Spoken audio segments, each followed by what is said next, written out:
Welcome back to Witch Hunt Podcast. I'm Josh Hutchinson. And I'm Sarah Jack. We have a special treat for our listeners this week. Not one, but two new episodes dropping simultaneously. You are in the right place for today's episode drop. We did do this last week, and this is the second week of double episodes. Can you keep up with this fun? That's right. Returning expert Professor Richard Raiswell of the University of Prince Edward Island, who previously joined us for our fascinating Speak of the Devil episode, and last week's two-parter, The Evolution of Diabolical Witchcraft Belief, is here to conclude his special series with more talk about the Malleus Maleficarum. He is an expert in medieval devil lore, bringing years of scholarly research to our discussion, including his work on the new book, Routledge History of the Devil in the Western Tradition. For those of you who might have missed it, Speak of the Devil was the episode where we explored Satan as one of history's most enduring and complex figures throughout medieval thought. In last week's two-part special, The Evolution of Diabolical Witchcraft Belief, Professor Raiswell took us deeper into the dark intersection where demonology meets witch persecution. Today, in part 3, you will be taken into the minds of the Witch's Hammer authors Sprenger and Institoris. Both part 3 and part 4 are available now wherever you get your podcasts. So settle in for a fascinating and chilling exploration of the Malleus Maleficarum ×2. Welcome back to Witch Hunt Podcast, Dr. Richard Raiswell. It's a real pleasure to have you back again today. Can you remind us about yourself, your work, and what you will be sharing? Well, thanks very much for having me back and for some more devil talk, one of my favorite things. I'm Richard Raiswell. I'm a professor of history at the University of Prince Edward Island in Eastern Canada, in the Maritimes. Published quite a bit of stuff on aspects of the devil, particularly in the Middle Ages and in the early modern period. I've got a source collection of primary sources on the medieval devil, which came out a few years ago. And in about a month, well, I'm one of the editors of the new Routledge History of the Devil, which should be out. Thank you so much for coming back. We've really enjoyed the previous two discussions. Can you give us a brief summary of where we got to last time? Yes, thank you. So last time round, I tried to set the scene for talking about the Malleus Maleficarum, the great witch hunting manual of the late 15th century. I tried to stress a few things. Firstly, the early relationship between Christianity and magic. If you think about magic in the context of the late antique marketplace, it's a commodity which is available to buy and to sell. And so when Jesus shows up, he is offering similar sorts of cures. And one of the problems that early Christians have to deal with is how to differentiate themselves, their own tradition of wonder working, their ability to harness supernatural power to perform wonders, and that which is available in the marketplace. And so one of the strategies that early Christians use is to demonize their competitors. The magic that you could buy in the marketplace did work, but it worked only because it involved demons somewhere. In the end, whoever was manipulating things, trying to perform some sort of magical ritual, magical spell, was engaged in commerce with demons at some point. So it works. The magic that you buy in the marketplace works, but it's dangerous. The only legitimate form of access to supernatural power is the Christian form. And it has to come through Christian holy men, that is, church officials and saints. But this debate about magic and demonology is happening at the time that the Roman Empire is crumbling. And what that means is that centralized communication networks are declining. It's very difficult for Christians to try and impose anything on the beliefs of ordinary people. The popular tradition of magic, this sort of idea that you can buy healing remedies, these sorts of things, that still continues. And the church really doesn't have much to do with it. There's still a guy in Rome who's the Pope, but his ability to control or enforce belief is decidedly limited. So this popular tradition of magic still continues in the countryside, and sometimes it's even integrated into Christian rituals. I mean, if you're working up some sort of healing potion or whatever, why not add a few prayers into the process? Bring in even more forms of supernatural power. So this sort of popular tradition of magic still continues on. It is demonic at some level when churchmen start thinking about it, but in the end, it's useful. People do need to have access to remedies when their children are sick or when their animals are sick, and they're interested in protecting the harvest, all of these sorts of things. Now, every now and again, you find a churchman vigorously complaining about what they term these popular superstitions. And the most important of these, for our purposes, what comes up today, is a church canon that is a point of church law, which seems to be late 9th, early 10th century. This canon is called Episcopi. And this says that there are some women who believe that on certain nights they're summoned by the Roman goddess Diana, and then they fly through the air on the backs of beasts. And the canon, though, doesn't say that these women should be condemned because they're somehow in league with the devil or with demons. Rather, what it says is that these people who believe that this happens are deceived by the devil. They may think that they're flying through the air, but in actual fact, they're not. They've just had some sort of illusion implanted in their brain by the devil. So the Canon Episcopi goes on to say that anyone who believes that they're flying through the air to these gatherings with the goddess Diana is beyond doubt an infidel. So what you have here is something that looks like the idea of women who are flying, obviously a fundamental trope of witchcraft as it develops in the 15th and 16th century. But the church is saying that if you believe this happens, you're not a Christian. You're beyond doubt an infidel. So this canon is going to prove to be a real problem for some of the early people who are theorizing about witchcraft in the 15th century. And it's something that features quite heavily in the Malleus Maleficarum because they've got to get around that. I talked a little about a couple of early witch stories. We've got the story of the Witch of Berkeley, for instance, which is set in the middle of the 11th century. It describes a woman who spends most of her life performing sorcery with the aid of demons. But the way the story is framed suggests that this woman is a loner. She's alone. She's not part of any vast secret sect of witches. And it also suggests that the only person she harms is herself. She's carried away after her death by the devil on horseback. Nobody else is injured. We don't have a secret sect of witches here. She's an idiot for resorting to sorcery, but in the end, the only person she hurts is herself. Now, through the High Middle Ages, the boundaries between magic and what we might call natural science shifts backwards and forwards. The church has no problem with people who take natural things and mix them together to create new things, which have new powers, unexpected powers. You just don't actually know why this is happening. I mean, scientists still have that sort of problem today. We do some sort of experiment, mix some things together, and some sort of reaction happens. Don't really properly understand it. We'll get to that later. But isn't this interesting now? The church has no problem with that sort of stuff in the 12th, 13th century. The only problem that the church has is when demons are specifically involved. So if you're some sort of natural scientist trying to create some healing potion and you explicitly summon demons to make this potion really effective, yeah, that's not on. But otherwise, messing around with the sort of natural things is okay. But as I argued, things begin to shift at the start of the 15th century.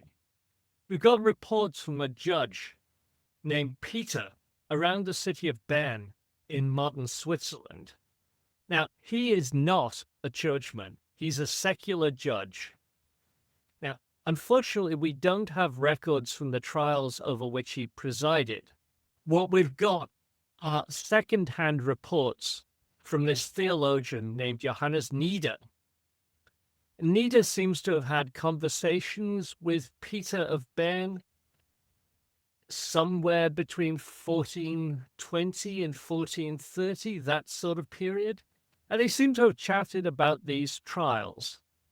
And what Peter suggests that he's seen, or at least from what we could tell in Nieder's reports of his conversations with Peter, is that he's begun to find something which resembles the classic demonic witch who features so prominently in the early modern witch trials. And as luck would have it, in the early 14th century, there is a large church council in the Swiss city of Basel, quite nearby, where all of this is happening. So all of the major churchmen of the day are in the city of Basel at this conference. Now, this conference is to do with church politics. It's not particularly interesting for our purposes. But what historians think is happening is that if they had coffee breaks, obviously they don't have coffee, but during the breaks, many of these churchmen are getting together to talk about the kind of things that Peter has found, the kind of things that Nieder is thinking about as well. And we're beginning to get the beginnings of what historians have called the cumulative or elaborated conception of witchcraft. This is the conception of witchcraft that underlies the witch hunts in Europe between the 1450s and, say, 1650s, something like that. And it's very, very different to the witchcraft described in the Witch of Berkeley story. At its heart, the elaborated conception of witchcraft hinges upon the idea that you've got a witch who is a willing partner with the devil. This witch is part of a vast, secret, anti-Christian conspiracy led by the devil. When this would-be witch enters this secret society, she renounces her allegiance to God and takes an oath to the devil as her lord instead. And often this relationship is consummated through intercourse between the witch and the devil. And at certain times of the year, these witches travel through the air to a great meeting. This great meeting is originally called a synagogue, but over time, this shifts and it becomes called the Witches' Sabbath. And this is a massive assembly of witches presided over by demons, sometimes even by the devil himself. And at the Sabbath, the witches engage in all sorts of debauchery and anti-Christian ritual. They all confess all of their evil deeds for the last year. They make ointments and powders, swap recipes for nasty, noxious substances to kill people, to harm animals, that sort of thing. And the climax of the Sabbath comes with a great, atrocious feast, which features, amongst the other delicacies, the boiled or roasted flesh of infant children. Thank you so much. I want to say to our listeners that I hope they've caught your most recent episode, because the tale of the Witch of Berkeley is so enjoyable to listen to, even though it's not a great tale, but that was such a great part of last episode. So it was fun to hear about her again a little bit just now. How does the Malleus Maleficarum fit in? Well, as I said, we're on the cusp of this cumulative conception of witchcraft from the 1430s to the 1440s. And this seems to be disseminated through some of these men who are at the Council of Basel. But the thing is, we're still at the age of manuscripts, that is, handwritten texts. You could go out and buy a copy of Nieder's book if you wanted, and you could pay to get it copied out by hand. But this process is going to be slow. And what's more, books are produced on parchment, so that's animal skin. So that means they're always going to be expensive as well. So there are never going to be very many copies of Nida's Formicarius floating around. In fact, nowadays, there are only about 26 or 27 copies of Nida's book which have survived. How many were actually made at the time? I don't know. Your guess is as good as mine. Twice that? 3 times that? But the point is, not a lot of those, not a lot of copies of Nida. But this changes with the great technological revolution of the middle of the 15th century. And that's the coming of printing. And with printing, it's possible to make hundreds of copies of a single book relatively quickly. And what's more, printers start using paper as an alternative to parchment, which is cheaper. So books become comparatively cheaper, comparatively in a lot greater quantities as well. The other thing to remember is that anybody who's educated at this time reads Latin. So a book printed in Latin could be read anywhere by educated people across the continent. So what printing means is that ideas circulate much more widely, much more quickly. And many copies of a book can be produced quite fast and sold cheaply. And this is enormously important for the Malleus Maleficarum. It's printed in either late 1486 or 1487. There were other earlier texts about witches that circulated in manuscript, but the Malleus is the first attempt at a comprehensive treatise about witches, their powers, and the way the authorities should deal with them.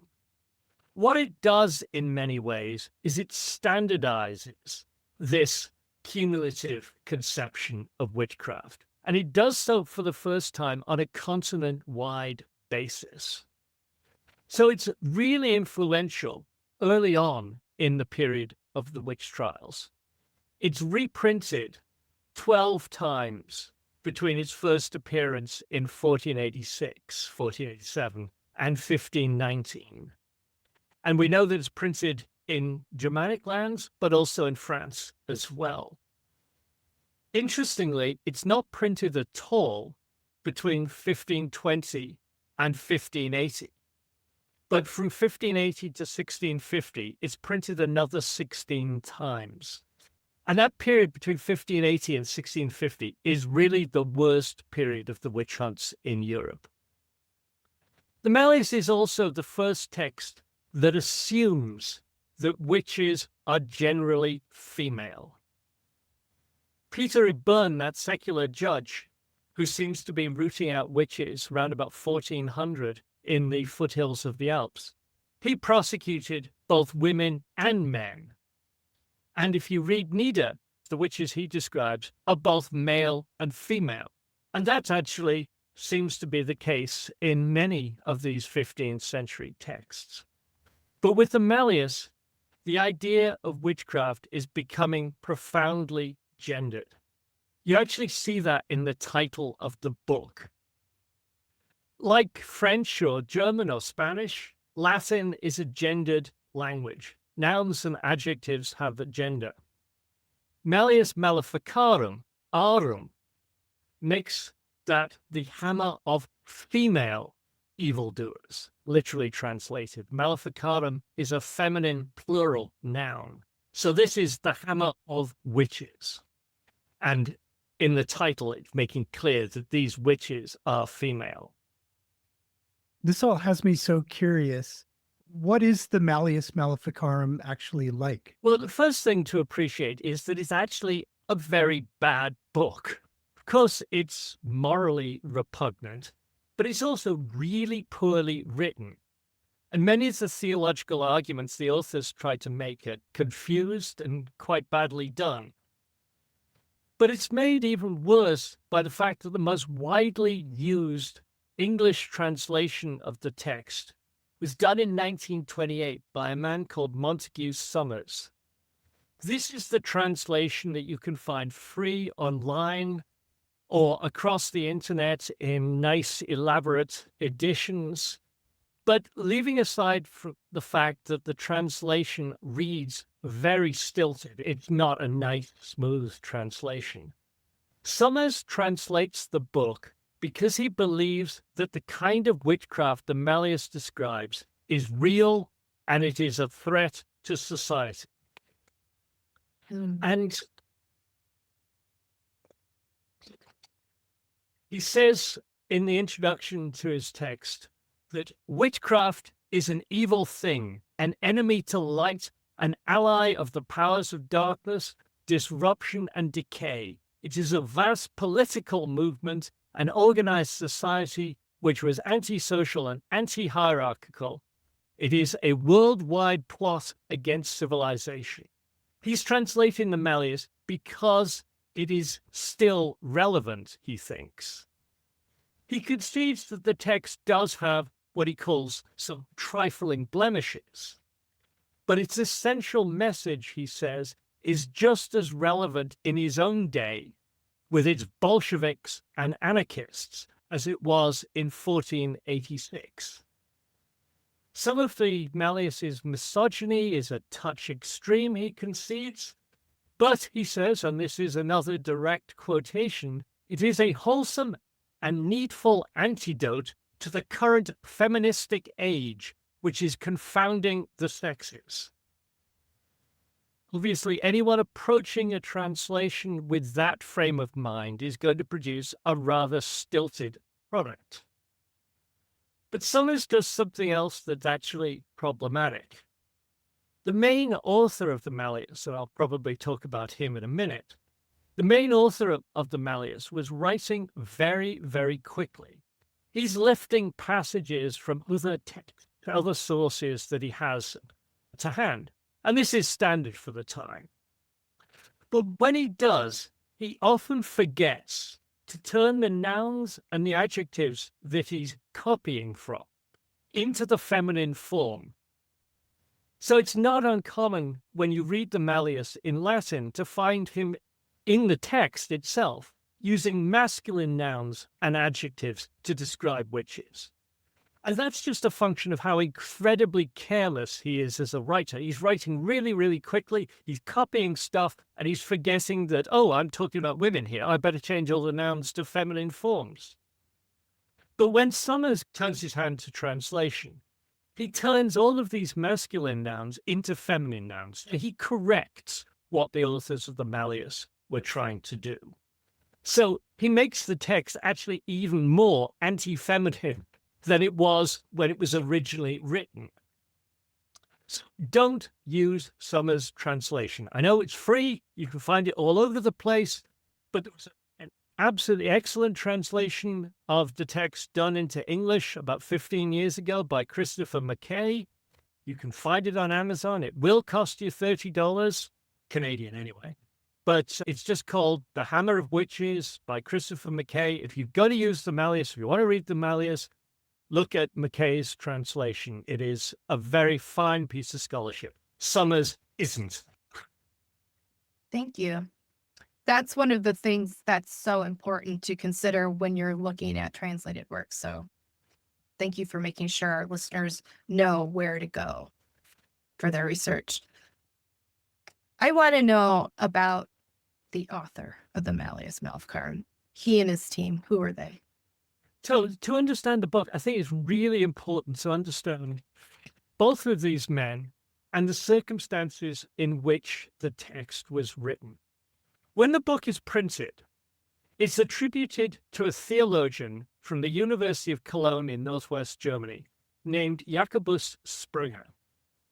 And it says that there's another unnamed collaborator. But if you actually look through the text itself, it's clear that the other unnamed collaborator was a man named Heinrich Institoris, or Heinrich Kramer in German. Modern scholars argue that the work was probably mostly the work of Institoris.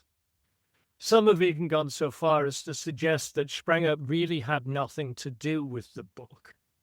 That's probably going too far, in my opinion, because when the book is printed, it's reviewed by the theology faculty at the University of Cologne. And Sprenger's a member of the theology faculty of the University of Cologne, so you would expect him to sort of say, I didn't write that. I've got nothing to do with that. But that isn't the case. Institoris, the other guy, would have been an idiot to try and pass this book by the University of Cologne's theology faculty if one of the members of the theology faculty hadn't actually been involved at some level. That said, we're not clear what Sprenger did. He was appointed as an inquisitor at some point, but it's not clear if he ever actually did any work as an inquisitor. And tellingly, the only other stuff that he published is about praying the rosary. So very different sort of work that's attributed to him. And what do we know about Institoris? Institoris is a very different man. So he's born around about 1430, lives until 1505. He's university trained in theology. He becomes a doctor of theology. But he wasn't an intellectual the way Sprenger probably was. He's much more a practical man. He's interested in preaching, and he's particularly concerned about the spread of heresy. And he's concerned about the spread of heresy from early in his career. In 1467, we find records of him in central Germany prosecuting heretics. In a letter from the 1470s, the Pope describes him as a man notable for his zeal in religion, knowledge of letters, that is, books, integrity of life, constancy of faith, along with many other praiseworthy virtues and merits. That said, he seems to have been quite widely disliked. In fact, he faced punishment a couple of times himself. In 1474, he slandered the Holy Roman Emperor. That's not going to make you too many friends. But in 1482, he's also accused of embezzling money collected to fund a crusade against the Ottoman Turks. But in 1474, he's formally appointed as an inquisitor. He's responsible for the southern regions of what's modern-day Germany, plus parts of modern Switzerland and western Austria. If you remember from last time, this is that sweep of territory between Innsbruck and Lyon, north of the Alps, where witchcraft accusations seem to begin. Institoris is the inquisitor working in the eastern half of that then. And it's in that capacity that he came to the city of Ravensburg in the summer of 1484. Ravensburg is in the southwest of modern Germany. It's about 20 kilometers from Lake Constance, or the Bodensee in Germany. A couple of months earlier, before he came to Ravensburg, there'd been a severe freak hailstorm that had hit the city. The hailstorm had destroyed most of the crops in people's fields and ruined the city's vineyards. And this was just the latest round of bad luck to hit the city. There'd been freak weather previous 2 summers, torrential rains, there'd been an outbreak of plague. So by the summer of 1484, people are beginning to suspect that something unnatural is happening.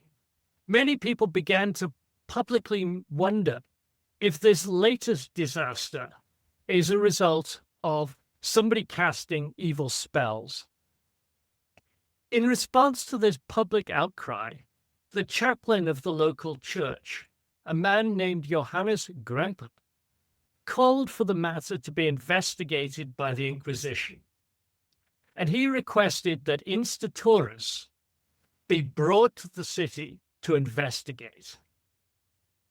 What isn't much appreciated really in the modern historical literature is that Institoris had been to Ravensburg before. He'd been there 9 years earlier, back in 1475. He'd been sent there by the Bishop of Trent. Trent is in northern Italy. The Pope is investigating the Bishop of Trent because the Bishop of Trent had just executed 13 Jews after the discovery of the body of a 2-year-old Christian lad named Simon. It's one of these classic blood libel cases, the idea that the Jews kill Christian children in order to harvest their blood to use in demonic rituals. Obviously, it's utter anti-Semitic garbage, but it's a very common anti-Semitic trope. And often they're used to justify massacres subsequently of Jewish communities and members of the Jewish community brought to trial for these ritualistic murders. And that's what had happened in Trent. The body of Simon had been discovered. The bishop turned his attention to the Jewish community, and he'd executed a number of members of the community. But what's interesting is that after these executions of prominent members of the Jewish community in Trent, various Jewish communities across northern Italy petitioned the Pope and various other high-ranking officials to investigate how the Bishop of Trent had handled this matter. They argued, likely quite rightly, that the bishop had targeted the Jewish community in Trent in order just to get his hands on their money, to seize their assets. To defend himself against this accusation and to show what he had done was perfectly legal, and in response to a real accusation, the Bishop of Trent had Institoris travel to Ravensburg because back in 1428, there'd been a very similar case in Ravensburg.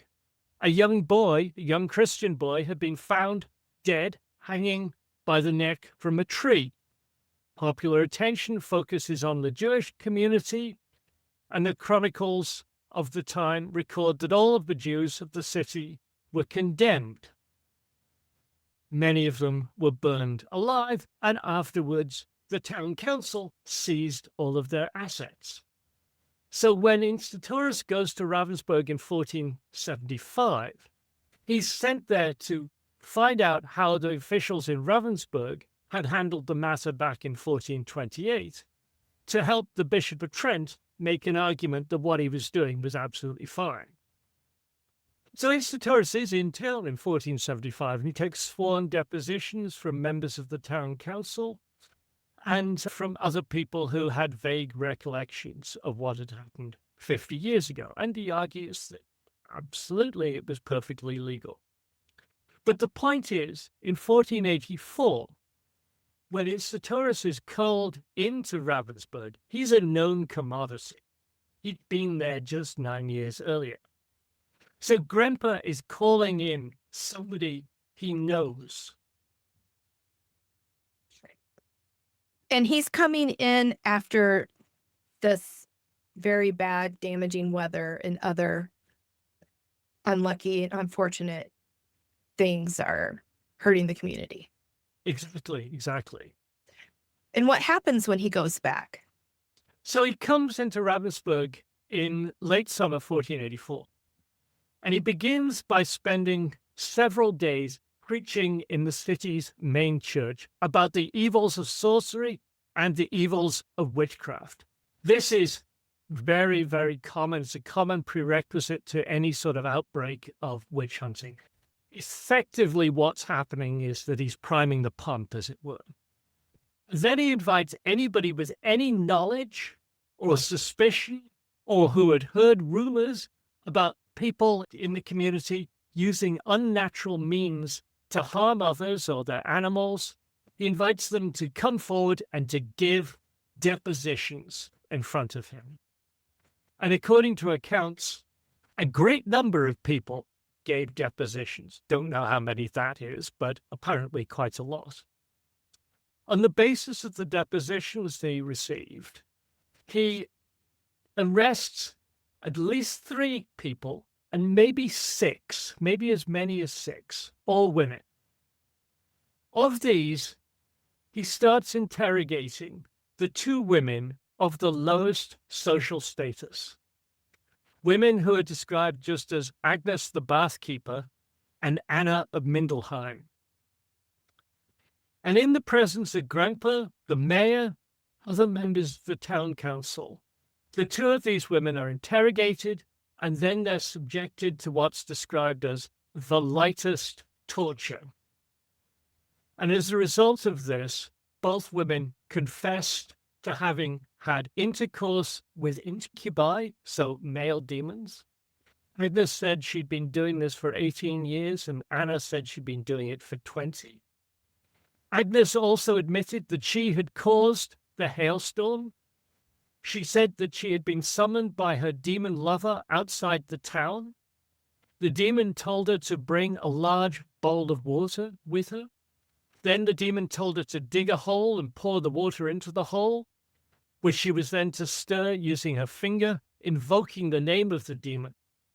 And then promptly all the water disappeared up into the sky, and an hour later this freak weather event happened.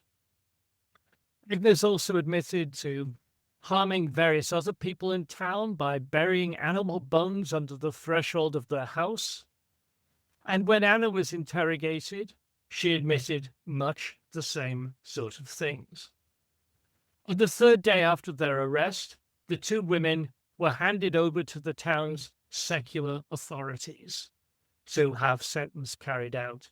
It's one of the great ironies of all of this, that churchmen can't shed blood. So if there's any executing to be done, the church doesn't do it themselves.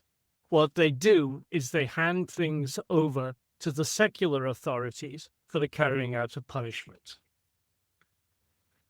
Before she died, Agnes made a full confession of her crimes, and she went to the stake embracing a cross, crucifix. Anna, though, would not confess, and died slandering and cursing the Christian folk of the town. And after that, Institoris leaves. He leaves the city. But here's the interesting thing. I said at least 3 women were arrested and perhaps as many as 6. So there's at least one other woman who's still in jail. One of them is the wife of the local locksmith, and she's released just a few days after Institoris has left. She was allowed to swear out what's called an unfeder. This is a formal legal document which requires an accused to swear that they will not take legal action against anybody who's accused them. That's a condition of their release.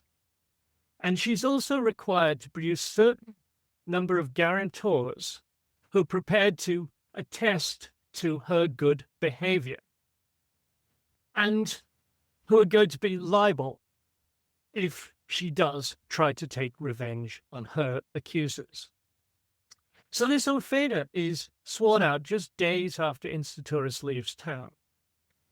Given that she requires guarantors, and of course they'd all be men, right? They need to be men of particular social standing, men of upstanding reputation. This suggests that while she had been suspected of witchcraft by some people, she's much more integrated into society, right? People have a dim view of her, or at least some people do. But there's enough men who are prepared to sign this unfeder to suggest that she's well integrated into society. That suggests that Anna and Agnes must have been much more marginal figures on the periphery, probably poorer, probably older, and probably without any male family members who would be prepared to stand up for them. What's also interesting is that there are 3 more unfeden relating to witchcraft issued over the next couple of years. They date from 1486, 1489, and 1490. Now, it's not clear at all if these are related to the trials that Institoris began. I mean, the woman who swore out an unfeder in 1430, for instance, would have been in jail for at least 6 years by this point, by the time she swore out this document. Jail is not a punishment in the Middle Ages. Sentences are usually physical. Jail is just a place where you hold people until a sentence is imposed. So allowing her to stay in jail for 6 years is unusual. But it is worth pointing out that even though there was a public outcry after this hailstorm in Ravensburg in 1484, with many people suspecting evil spells, not everybody who was accused was convicted. At least one person wasn't, and maybe as many as 4 were not. People's position in society really matters, this suggests, and it matters from a very early point in this development of witch hunting.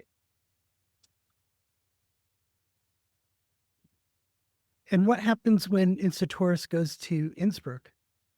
So after he's done in Ravensburg, the Institoris goes down the road to Innsbruck in modern Austria, and he's there by July 1485. We don't really know why he ends up there. It's not clear. There doesn't seem to have been a big freak hailstorm or anything like that got him invited. But what we do know is that as soon as he arrived in the city, he preaches against witchcraft.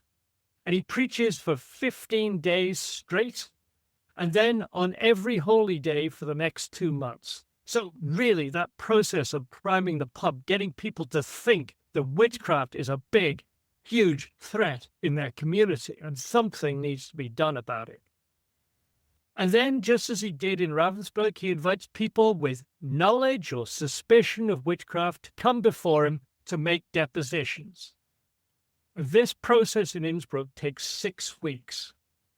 64 people come forward to make depositions, and they end up accusing 46 different women. And these depositions are secret. The inquisitor is the only one who knows who is accusing whom. But the thing is, Institoris is an outsider coming into what is a fairly close-knit town. Innsbruck is bigger than Ravensburg, but it's still a fairly close-knit town. So despite his position of authority as an inquisitor, he's not going to be able to get very far in town without the support of important, influential people. And initially, Institoris seems to have had this. He was supported by the local bishop, for instance. But as the investigations get going, the bishop has problems with how Institoris is handling things. The bishop wants the names of all the people who've sworn out depositions against accused people to be made known to the people who are accused. This is actually standard practice under church law. Unless there's any possibility that an accused might be able to retaliate, the names of accusers are meant to be known to the accused. But that's exactly what Institoris doesn't want to happen. He doesn't want it to happen because witchcraft doesn't work like murder or any other crime. Witchcraft is a secret crime that implies that the witch has made some sort of pact with the devil to get access to powers. So just because she's sitting in jail now doesn't mean to say she can't still use witchcraft to harm the people who are accusing her. With a murderer, the murdering obviously stops as soon as you stick the murderer in jail. So the murderer can know the names of the people who are accusing him. That's not a problem. But witchcraft is different. So Institoris refuses to allow the names of the accusers to be made known. So you've got a tension here about legal process between 2 churchmen, between Institoris, an outsider, an inquisitor, but also the local bishop of Innsbruck. And they understand what's happening in different terms. Institoris sees what he's doing as a crime involving a secret satanic conspiracy. The bishop doesn't seem to think that magical retaliation is much of a problem. From all those accusations he's got, Institoris decides to go ahead with the 6 strongest cases. And these involve the testimony of about 20 witnesses. This is something that Institoris later goes on to talk about in the Malleus. Go ahead with the easiest prosecutions first, get them out of the way, and maybe you get some confessions and you'll implicate some other people involved. Deal with the easy cases first and then move on to the harder cases afterwards. But The bishop is getting very worried about what Institoris is doing. So from what we can tell, the bishop hires the best lawyer around to defend the accused. And the lawyer does what lawyers do. He accuses Institoris of all sorts of procedural irregularities, and he even tries to get Institoris removed as an inquisitor. He even tries to get him arrested. It didn't work. And ultimately, it's up to Institoris as inquisitor to evaluate whether he himself is competent to act as a judge, and predictably, he finds himself competent to act as a judge. But at this point, the lawyer says that the proceedings are so compromised, we're going to appeal over Institoris' head and we'll take the case to Rome. But Institoris isn't deterred.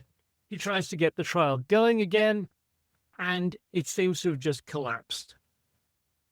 The lawyer and the other churchmen on the lawyer's side are keen to get the case removed to be heard in Rome, and things just descend into chaos. And the women who Institoris had arrested were released. They were released on the 3rd of November. Now, obviously, there's a lot going on behind the scenes here that we don't know about. But there does seem to be a good amount of local opposition to Institoris by friends and relatives of the accused. Keep in mind, if you're accusing 46 women, that's a lot of relatives and friends who are also wondering what's going on. And it's clear that the bishop, while he may have had no problem with the idea of witchcraft, he doesn't see it as the kind of threat that Institoris does, and he certainly doesn't think that it justifies changing normal legal procedure to try and get convictions. It's clear that the bishop is working very hard to try and curb Institoris' power. Despite things collapsing in Innsbruck, Institoris stays in the city. But on the 9th of February 1485, the bishop has his brother write Institoris a letter strongly suggesting that Institoris get out of town. Things are getting too hot for you here, leave. In fact, the letter is quite amusing. It even goes so far as to call Institoris pretty much senile. He's only about 55 at this time, so that's stretching it, but they're obviously trying quite hard to insult him. So Institoris leaves Innsbruck in 1486. The Malleus Maleficarum is ready to be printed at the end of that year. We certainly don't know if he'd been working on it on and off before this and how Sprenger got involved, but it's safe to say that a good chunk of the text is written very quickly in this fit of pique after Institoris' prosecution in Innsbruck has collapsed and he's effectively run out of town. This matters because his experiences in Ravensburg and Innsbruck color how the book is developed and some of the evidence that he uses. But it also colors the fact that he's convinced that the secular authorities and that the bishops are not taking this seriously enough. For him, witchcraft is an established fact. What needs to happen is people need to understand that and to take action. And that's not what's happened.